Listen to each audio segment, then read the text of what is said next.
Projected offensive starting depth chart for Alabama. Now, I know in Nick Saban's 17 years as the head coach during his tenure, he did not like the word depth chart. It stung him a lot. He didn't like that word. He preferred to use the term rep chart. Now, I don't know how Coach DeBoer is going to be about this. We'll see. But I have my projected starting depth chart for Alabama offensively. Now, does this mean that this projection will shake all the way out completely like this?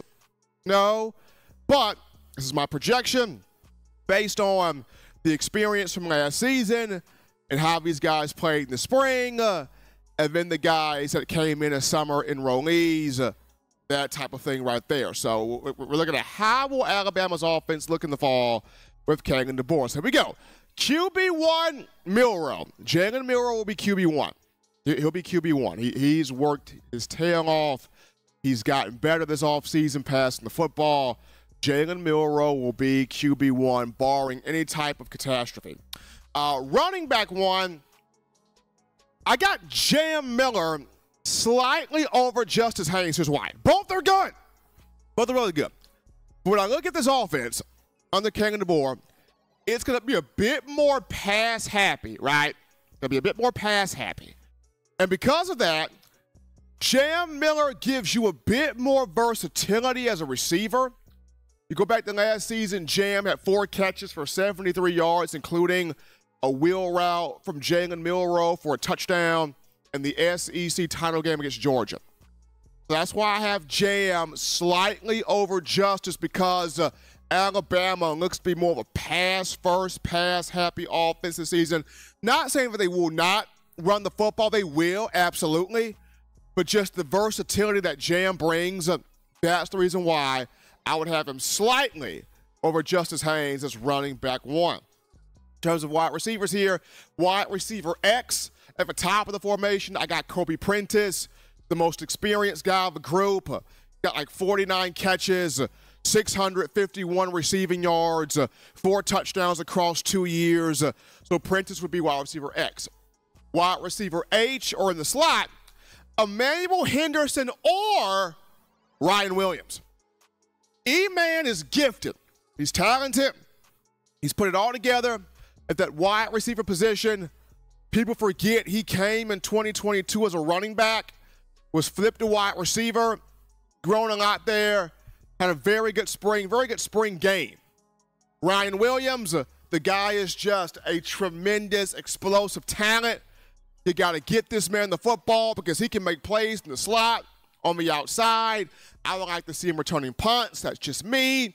But Emmanuel Henderson, Ryan Williams, that may be a competition they're going in the slot at wide receiver H there. When you look at wide receiver Z at the bottom of the formation, that would be Kendrick Law versus Jeremy Bernard. Jerm had a very good A-Day. 3 catches, 122 yards to transfer from Washington. Law's had a great spring. Has taken ownership of that receiver room. Law is a utility knife. You put the ball on him, guys can make plays. This receiver room has a ton of depth. There's going to be position battles going on everywhere. But wide receiver Z right now, Law and Bernard will go at that there. Starting tight end, C.J. Dupree, the guy. Danny Lewis Jr., I like him. Jay Lindsey, I like him. Robbie Oots, like him. But C.J. Dupree is the starting tight end. Robbie Oots is your starting H-back.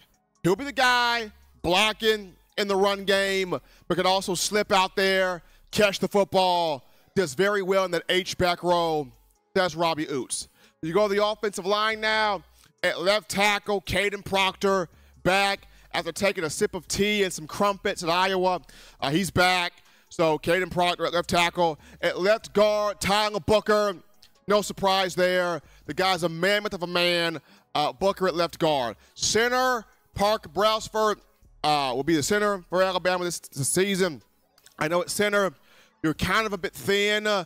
When you go after Parker, you got Rock Montgomery. And after Rock Montgomery, you're looking at either Geno Van Mark, who can play swing guard or center, but transfer from Michigan State. You also have big Will Sanders, who you brought in this recent class, so it's going to be interesting there. But Parker Browsford center, right guard Jaden Roberts, no surprise there. Big, huge, imposing figure up front.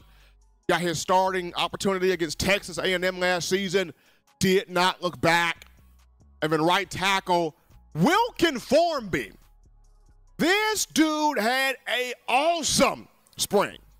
And I remember when the 2023 offensive line class came in, everybody was high on Proctor, but I said Wilkin Formby, probably the most technically sound offensive tackle out the class, showed that the entire spring. I think it'll be Wilkin Formby there at right tackle, but that's just my projection. Now, am I saying this is going to be concretely the starting offense? No.